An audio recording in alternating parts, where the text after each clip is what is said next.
He said that he worked in the entertainment industry. What football team? Chelsea, a month or so, seeing each other. But because, obviously, that's another thing, they train in, I don't even remember how this worked. They train in the morning and then they're very strict on obviously what they can do and when they can party and when they can go out, but they do party very hard. I mean, I've seen him and then obviously he doesn't want a relationship because, you know, they're doing their thing. And then I've ended up seeing other footballers, but not intentionally. It's not something that I do. I just will get to know them and they'll be like, oh, I play football. And then I'll pretend that I've never heard of them before just to make me look as if I'm not after them because of that. I had one guy who just came up to me and said, you know, what are you doing tomorrow for lunch? And I said, oh, this sounds really bad, but it was the way he said it. And I said, oh, I've got nothing planned. And he's like, oh, I'd really like to take you out for lunch. You know, you seem like a really nice girl. I've been watching you dance. You're really, you know, you're fun. You look as though you're fun to be with, and it'd be nice to spend some time with you. And, you know, something as simple as that, though it sounds cheesy, is so much better than, you know, did you fall out from heaven or something? What is there not to like about men? Everything, the way they are, the way they're completely different to the female species, the way they're very simple, and everything that they say and do has no hidden agenda most of the time, and generally because they're a lot of fun and they know how to laugh. Characteristics that would define my real man would be, as I said before, ambitious, loyal, trustworthy, down to earth. I like somebody who's intelligent, but also I like somebody who can have a laugh, who can joke around. Probably, I've said kind and generous because I always think you should be in a relationship, and equal as well. So when you're in a relationship, you should be able to put a lot into it, but you should also be getting a lot out of it, so it's a two-way thing. Absolutely love Marilyn Monroe. I really, really respect Michael Parkinson, and I think actually he's over 60 and I'd definitely go with him because I find him attractive. Just because he's so good at his job and I don't know, I feel as though I could have a really good conversation with him as well, which is what a relationship's about. So yeah, Michael Parkinson. And another role model would probably be Audrey Hepburn, because I think she was very classy and sophisticated. I've had 2 serious relationships, and then I've dated quite a few. Given eye contact, hopefully do a lot of smiling, maybe try dancing, and normally that attracts them. And then once they're over, I'll just start talking to them. They have to be able to make me laugh.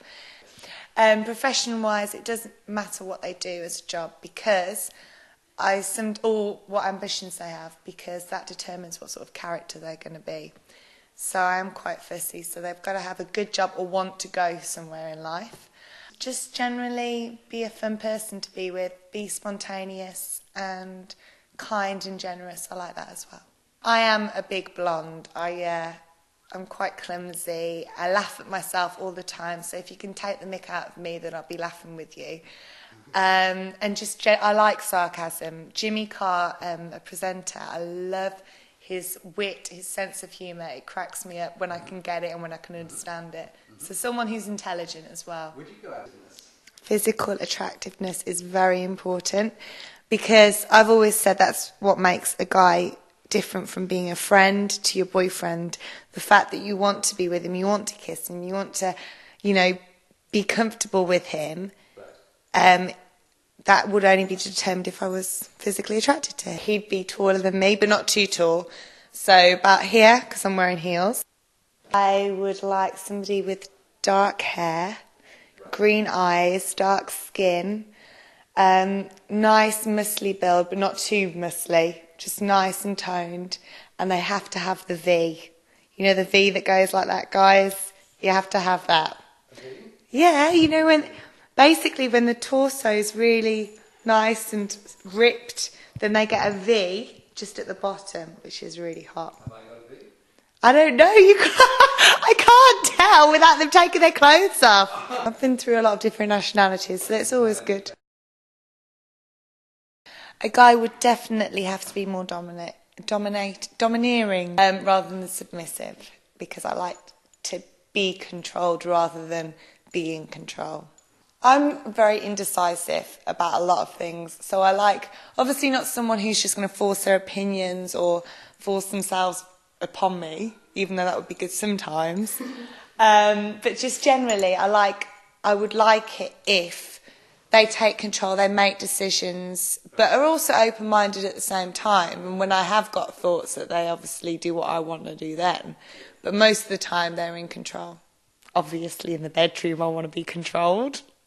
I do like it when a guy just grabs hold of you and then he takes charge. But no, I do like...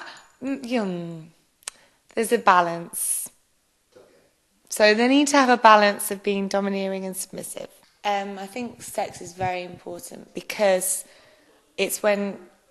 This is very cheesy, but it is when two people are together and they become one. So you have to feel relaxed. You both have to enjoy it very much so. And I find a lot of people don't actually talk to their partners or their boyfriends or their girlfriends about what each other like. And then if you don't talk about it, how are you ever going to know? And I think that's when you get to a stage in your relationship when you can be very open and you can have a laugh and experiment. I'm self-employed. I don't have a regular job which I'm going to every day, so I don't tend to have a routine. So the guys that I normally meet are either on events that I go to or boyfriends I've never found at a club. But yeah, events that I'm working at or I've been introduced through a friend of a friend. I'm really bad because I'll never say, I fancy you. I'd never say that. I'd always make sure that they were the person to say, I really like you. I'll just flirt outrageously with them. I've got quite a flirty nature anyway, but I think you can tell when I fancy someone because I do get quite jealous as well. So if they're talking to another girl, then I will give a few looks that make me think, you know, why they're not talking to me. Depend on a guy to be practical. I would never depend on him just for his money or just for security. I'd only ever be with a guy because I liked them and I felt that they were good for me at that. I'm a very chatty person, so when I first meet a guy, I would probably dominate the conversation and ask a lot of questions because I'm not good with silences either when I first meet people. But eventually, once they start to get to know me, I'd prefer them to want to know about me, so then they have to ask questions and, you know, remember things as well, guys. You know, don't just listen to an answer and forget about it when a girl says something, because that's a hint in itself. Listen when your girl is... Guys, why you have to play so many games? Because you do. I said earlier that you are very simple in the fact that when you're sat there and we say, what's wrong? And you say nothing. Generally, probably there is nothing wrong and you're not thinking about anything. But you do play games. I've got a lot of guy friends who will always say, when they first meet a girl, they'll never answer the call straight away. They'll have to miss their call twice and then they'll get back to her. And it's like, I wouldn't do that with a girl who I just met as a friend.